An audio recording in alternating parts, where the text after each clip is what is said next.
자, 수능 2014 현대시 해설해 드리겠습니다. 자, 첫 번째 작품, 두 작품이 나와 있는데요. 첫 번째 작품이 조지훈의 파초우. 파초는 식물이고, 우는 이제 비입니다. 네.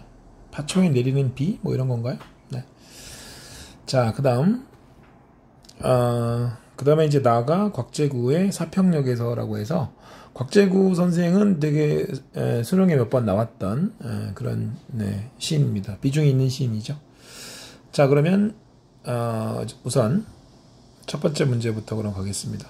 지금 41번부터 43번까지 있는데 여러분들은 이제 그 선생님이 올려준 프린트 출력하시든지 아니면 모니터로 보시든지 해서 그걸로 먼저 푼 다음에 이 강의를 듣는 게 당연히 좋겠죠. 자, 41번 같은 문제는 이제 종합적 감상 문제라고 해서 두 작품에 대해서 문제가 나온 건데, 이거는 여러분들이 먼저 풀 필요가 없죠. 당연히 다른 문제 먼저 풀면서 얻은 정보를 가지고 맨 마지막에 푸는 것이 효과적이다. 자, 그래서 42번 문제를 먼저 풀겠습니다. 보기에 따른 감상인데 보기를 참고해서 가를 이해한 내용으로 적절하지 않은 것 그랬습니다. 자, 역시 보기가 중요하죠. 파초우는 조지훈이 스스로 방랑시편이라고 했던 작품들 중에 하나다. 이 작품의 화자는 자연을 떠돌면서 자연과 뭐한다? 교감한다. 저녁에도 소리를 매개로 자연과 교감하면서 자신을 성찰한다. 어떤 단어가 떠올라요? 네, 교감이 키워드죠. 누구랑 교감해? 자연과. 그의 이런 태도는 자연과 하나가 되려는 것이지만 현실에서 벗어나 자연에 은둔하려는 것이기도 하다. 이런 경우에 이제 여러분 조심해야 될 게, 여기 현실하고 자연하고 어떻게 됩니까? 지금 대비가 되고 있어요. 그러고 있는데, 현실에서 벗어나고 싶다는 건 현실을 좋아한다, 싫어한다? 현실이 싫다는 얘기죠. 네, 그래서 이제 현실에서 벗어나서 자연에 은둔하려고 한다, 이렇게 나와 있는 거죠. 자, 그러면 선택지로 바로 갑니다. 선택지를 보면서 여러분들이 답을 예측할 수 있어야 됩니다. 그게 굉장히 중요한 겁니다. 시간도 줄이고 정확하게 푸는 데 있어서 그것이 굉장히 중요하다. 선생님을 따라서 그렇게 훈련을 계속 해봐야 됩니다. 자, 1번의 1년이죠. 이 밤을 어dim에서 쉬리려던 고는 화자가 한 송이 구름에 방랑자로서의 자신의 심정을 투영하고 있음을 보여준다 그랬는데, 자신의 심정을 투영한다는 건 여러분 어렵게 생각하지 마시고, 나의 심정하고 여러분 뭔가 관계가 있다는 얘기고, 뭐 유사하든가 뭐 그렇겠죠. 아니면 대조적이든가 그런 건데, 구름하고 방랑하고 여러분 관계가 있나요? 구름은 여러분 유동적인 속성이 있다. 즉 떠돌아다니는 속성이 있는 거죠. 방랑자도 여기저기 떠돌아다니니까 어때요? 관계가 있는 거지, 그지? 좋습니다. 자, 그 다음에 이제 2연에 성긴 빗방울이 후두기는 소리가 저녁 어스름과 어우러져 화자의 성찰이 이루어지는 배경이 감각적으로 제시된다. 또 감각적 나왔네. 선생님이 감각적이 뭐라 그랬어? 시각에다가 다른 감각이 하나 더 있으면 된다, 이렇게 얘기했습니다. 2013에서 그렇게 설명했죠. 자, 그러면 여기 지금 성긴 빗방울이 후두긴다. 후두기는 청각이니까 모든 시에는 시각이 다 있고, 그래서 시각하고 청각이 있으니까 이거 괜찮네. 그렇죠? 네, 성찰하고, 여기 지금 보기에 성찰한다, 자신을 성찰한다라고 했으니까 성찰이 이루어지는 지금 배경, 저녁 무렵에 조용하고 그러면 성찰을 하기가 더 좋죠. 그래서 이것도 참이다 이거예요. 그래서 얘도 참이고 얘도 참일 겁니다. 그 다음에 3번에 3년에서 4연, 화자가 푸른 산을 대하는 태도에서 화자가 자연세계를 지향하고 있다. 지향한다는 건 자연세계가 어떻다는 얘기야? 좋다는 얘기예요. 나쁜 거는 지양하는 거고, 지향은 좋아서 그쪽으로 향하는 거지. 오케이? 당연히 여기서 푸른 산 자연이니까 긍정이잖아. 그죠? 자, 4번 보겠습니다. 4연. 들어도 싫지 않은 물소리는 화자가 자연과의 교감이 자연의 소리를 통해 지속되고 있음을 나타낸다 라고 얘기했습니다. 자연과의 교감이 자연의 소리를 통해서, 들어도 싫지 않는 물소리니까 물소리 긍정이다, 부정이다? 긍정이다. 아이고, 선택지 뭐 다 참이네, 이렇게 되면. 그죠? 근데 5번에 보니까 어dim에는 자연세계를 방랑하는 화자가 벗어나고자 했던 현실 공간이래. 이런 거 되게 조심해야 된다. 이 어dim에를 보면은 말이야, 지금 이 시를 보면 여기 어dim에서 쉰다, 여기 어dim에서 쉰다라고 해서 어dim에라는 공간은 쉬는 공간이에요. 그래서 화자가 이 밤을 어디서 쉬는 공간이기 때문에 이 공간은 당연히 화자한테 휴식을 주는 공간이잖아. 그러면 이 공간은 당연히 긍정적인 공간이지. 왜 벗어나려고 그래? 벗어나려고 하면 거기서 쉬는 게 아니라 거기서 벗어나야지. 그지? 그래서 여기는 여러분 조금 더 고급 스킬로 가면 여기 지금 어딤에 요거하고 여기하고 이제 둘 다 나와 있는데 여기는 이거를 부정적인 공간으로 지금 봤고 여기는 어딤에서 쉰다라고 했으니까 여기를 긍정적인 공간으로 봤단 말이야. 그래서 사실은 이 어딤의 이 1번 선택지와 5번 선택지가 사실 논리적으로는 모순이 돼요. 그래서 여기서 답이 5번이라는 걸 알 수가 있는 거야. 알겠어? 그래서 문제를 이렇게 분석하다 보면 어디가 이제 잘못됐구나라는 것들을 여러분 알 수가 있고 그러면 시를 굳이 해석하는 시간이 필요가 없어요. 알겠어요? 시가 객관식으로 나오기 때문에 이런 거야. 이게 주관식이면 이렇게 풀 수 없지. 근데 객관식이기 때문에 이렇게 풀 수 있다는 겁니다. 자, 다른 문제로 가볼게요. 자, 이제 43번 보겠습니다. 또 보기에 따른 감상인데 보기를 참고해서 나를 감상했다. 어떻게 하라 그랬어? 요 보기를 잘 읽어. 자, 사평역에서의 화자는 대합실에서 막차를 기다리는 사람들의 모습을 공감 어린 시선으로 바라본다. 아하, 공감. 그 다음에 화자는 이런 시선으로 불빛, 눈 등을 바라보며 고단한 삶을 견뎌내는 사람들의 속내에 주목을 하고 이 사람이 눈물을 흘리는데 이 눈물이 뭐라 그랬어? 요거는 그들을 위해 화자가 바치는 작지만 진심 어린 하나의 선물이다. 그럼 공감과 눈물과 뭐 이런 거, 그죠? 네, 요것이 선물이래. 자, 여기서 벗어나면 안 된다는 얘기지. 그지? 좋아요.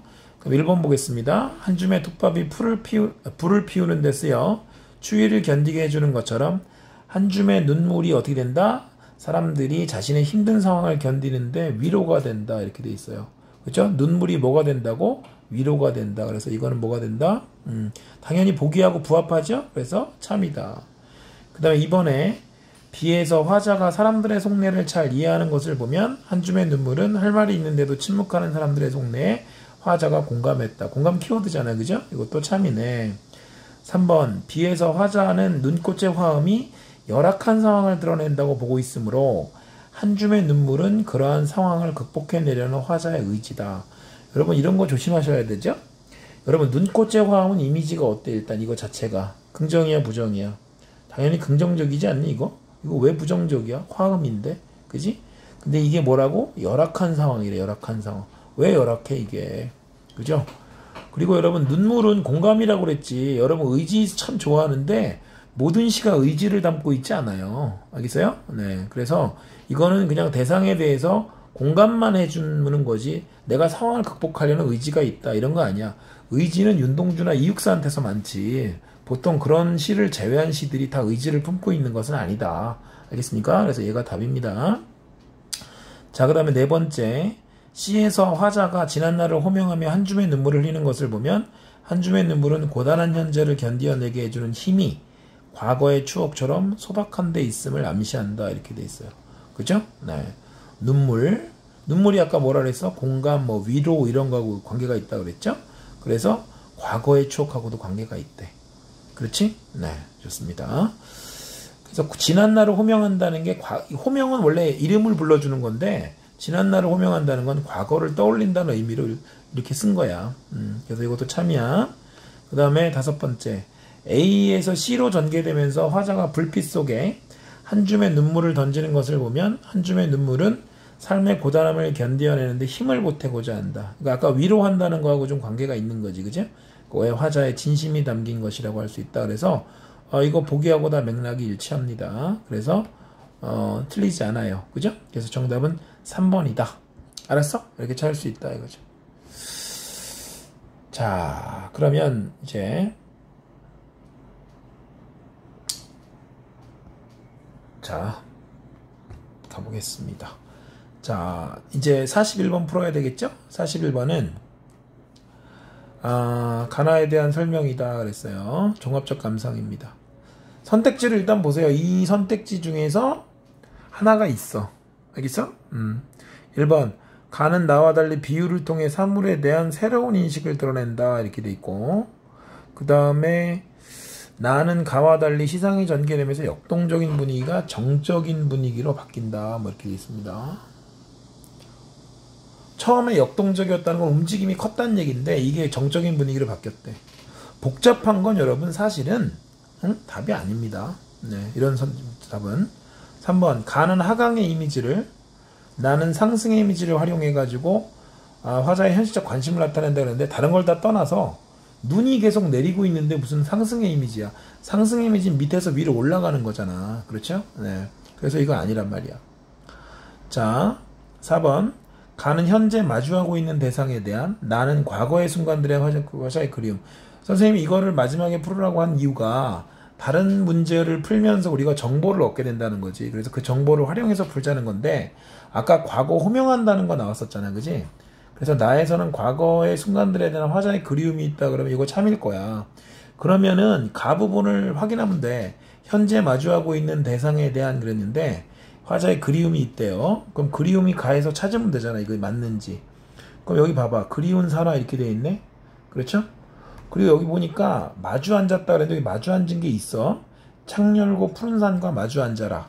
들어도 싫지 않은 물소리이기에 날마다 바라도라는 게 이제 바라봐도 그리운 산하 그랬는데 그럼 이 산이라고 하는 게 푸른 산일 거 아니야. 그죠? 그러면 푸른 산을 그리워하는 거니까 현재 지금 마주하고 있지. 그런데 그거에 대한 산에 대한 그리움이 있다는 거 얘가 답이네. 알겠습니까? 그래서 여기 보면 여러분 뭐 사물에 대한 새로운 인식이라는 둥, 그 다음에 뭐 모두 스스로에게 묻는 질문을 반복해서 독백적 어조에 변화를 준다는 둥, 굉장히 복잡하면 여러분들이 여기에 속아 넘어갈 수가 있는데 사실은 이게 객관식 문제고 따라서 틀린 선택지를 만들면 안 되기 때문에 여러분들 굉장히 이런 정답 선택지는 이런 데서 심플한 게 답이라는 거 여러분 아셔야 됩니다. 그래서 시를 선생님 거듭 얘기하지만 시를 너무나 여러분 자세하게 해석하는 그런 식으로 공부를 하면 안 돼요. 시는 제일 중요한 게 세 가지인데 일단은 화자나 아니면 화자에 대해서 쓴 게 아니라 대상에 대해서 쓴 시라면 그 화자나 대상의 현재 처해 있는 상황 이게 제일 중요한 거고 그 다음에 그 상황으로부터 나오는 정서 그 다음에 태도예요. 그래서 시라고 하는 건 여러분 뭐냐면은 여기 상황이 있어. 그러면은 그 상황에다가 뭡니까? 네, 그 다음에 상황에서 정서로 되고요. 그 다음에 정서에서 태도로 가는데 이게 세 개가 제일 중요한 것이다. 알겠습니까? 상황, 정서, 태도. 상황, 그래서 화자의 상황이라든가 화자의 그죠? 네, 대상의 상황을 파악하고 그 다음에 거기서부터 나오는 그 상황으로부터 나오는 정서, 그 다음에 나오는 태도. 요거를 파악하는 게 제일 중요하다. 자, 해설 강의 여러분 계속 보세요. 그래서 2013부터 해서 쭉 보면은 여러분들이 시가 뭐라는 거를 갖다가 알 수가 있을 겁니다. 자, 수고했습니다.